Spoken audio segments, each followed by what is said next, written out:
bangunannya itu sudah lama dibangun, nggak tahu pada zaman apa. Sangat tua sekali bangunannya. Oke pemirsa, ikuti saya terus. Kita bakal jumpai tokoh masyarakat. Ya. Ada 2 tonggak batu berlubang di depan makam. Tadinya kami mengira tonggak batu ini buatan masa lalu. Ternyata salah pemirsa. 2 tonggak ini dibangun untuk tempat sembahyang warga Tionghoa yang juga sering mengunjungi tempat ini.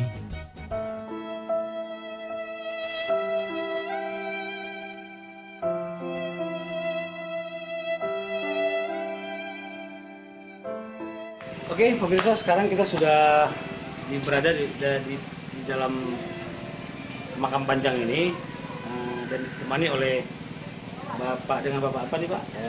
Pak Amir Husin. Pak Amir Husin. Kebetulan Pak Amir Husin ini beliau banyak mengetahui tentang hal makam panjang ini, gitu ya Pak ya.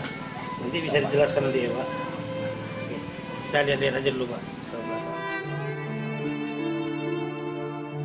Di dalam bangunan berjejer 2 buah nisan.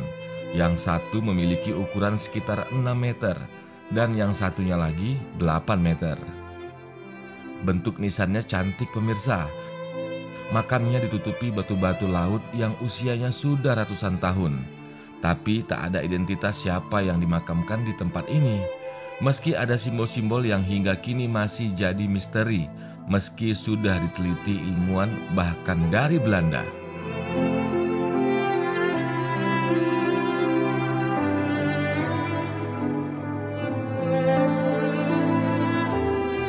Meski begitu, dari beberapa data didapat penjelasan bahwa sesuai dengan namanya, kuburan Keramat Panjang mengacu pada nama Teku Sultan Muhammad bergelar Teku Keramat Panjang dari Langsa, Provinsi Aceh.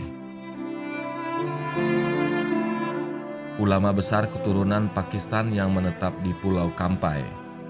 Teku Sultan Muhammad menikah di Pulau Kampai dengan Siti Bahara Silalahi.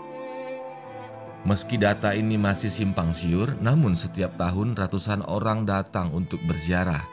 Tidak hanya peziarah dari dalam negeri, tapi juga dari berbagai negara.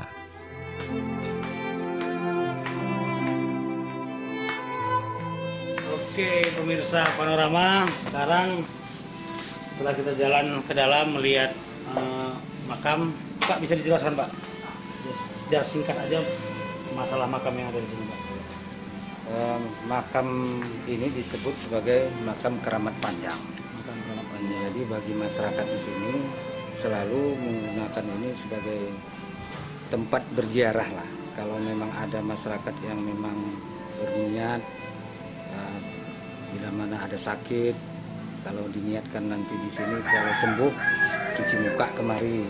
Jadi makanya selalu dia orang-orang dari luar pun sering juga kemari. Tapi sejarah yang sebenarnya yang setahu kami lah, orang yang paling tua pun kami tanyakan di kampung ini, begitu dia sampai di kampung ini, kuburan ini udah ada. Oh, artinya silsilah kuburan ini, orang yang paling tua juga di kampung ini tidak ada yang mengetahui Yang persisnya nggak ada. siapa sebenarnya yang ada di dalam makam ini. Iya. Karena Pulau Kampai ini dari abad 11 dulu ini sudah pernah jaya di sini, Pulau Kampai ini. Pulau Kampai ini. Nah, sudah sempat menjadi pusat perdagangan lah. Itu berdasarkan hasil penelitian yang dilakukan oleh ahli-ahli ekologi yang datang kemari. Ditandai dengan ditemukannya lah kepingan-kepingan keramik maupun manik-manik yang sekarang bisa dibikin aksesoris itu yang memang berasal dari Cina. Dari Cina, dari India maupun Timur Tengah. Yang ada di kuburan ini adalah orang-orang masa-masa itu, Pak. Makanya kalau itu nggak ada sejarah yang tertulis asal-usul daripada sejarah ini. Tapi kalau kita lihat dari nisannya tadi, kelihatannya nisan itu seperti waktu di zaman-zaman dinasti Ming, dinasti Han gitu Pak. Dengan tulisan-tulisan yang ada di batu nisan itu kan, iya. Juga melambangkan tulisan-tulisan Cina kayaknya. Mendekati macam tulisan Cina gitu. Atau tulisan Rusia gitu ya.